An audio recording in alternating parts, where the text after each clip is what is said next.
Et chez nous, l'eau, à quoi ça sert? 1 litre pour boire, 10 litres pour laver à la main, 40 pour la machine. 5 à 6 litres pour faire la cuisine, 80 000 litres pour les piscines particulières. 80 litres pour une douche de 4 à 5 minutes. 500 litres par jour pour une famille de 4 personnes, en majorité pour l'hygiène et le nettoyage.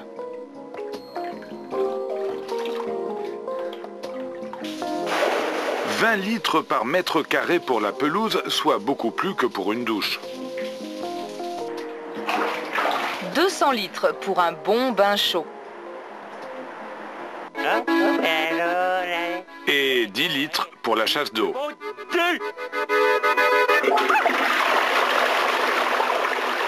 Et commence le voyage du retour. Selon notre bonne vieille formule, rien ne se perd, rien ne se crée. 1 litre d'eau propre devient 1 litre d'eau sale. Et notre ami H2O, se retrouvant dans les égouts, a perdu ses belles couleurs, a en tiré la langue. Plutôt qu'une remise en forme cette fois, petit détour par les urgences, car pas question qu'elle rejoigne sa jolie rivière de campagne dans cet état. Il y a 20 ou 30 ans, la plupart des eaux usées repartaient directement dans les cours d'eau. Vous imaginez les dégâts. Aujourd'hui, ça va beaucoup mieux. 95% des communes de plus de 10 000 habitants sont reliées à une station d'épuration comme celle-ci. Son principe, faire emprunter à l'eau un circuit pour la débarrasser de ses déchets. En un mot, il faut nettoyer l'eau. Une fois collectée, l'eau passe par un dégrillage, un dessablage, un déshuilage, une décantation, une aération et une clarification. C'est clair ? Au final, 70% de la pollution des eaux usées sont éliminées. Les stations d'épuration n'ont pas toujours eu bonne réputation à cause des odeurs.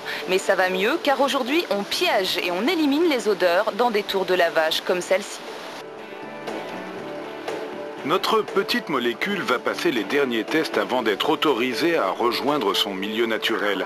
Elle a pratiquement retrouvé la forme qui était la sienne lorsqu'elle n'était que de l'eau brute à la station de pompage. La boucle est bouclée et H2O a toutes les raisons d'espérer. 40 000 personnes travaillent tous les jours à remettre dans la nature des eaux de plus en plus propres. D'ici 2006, toutes les communes de plus de 2000 habitants devront nettoyer leurs eaux usées. Disposer de l'eau 24 heures sur 24 en tout lieu et en tout temps, c'était le pari gagné d'hier. Aujourd'hui, la nature devient prioritaire. Elle doit rester vivante et saine, elle doit conserver sa biodiversité afin qu'un jour, on n'ait plus à se demander à quoi ça sert.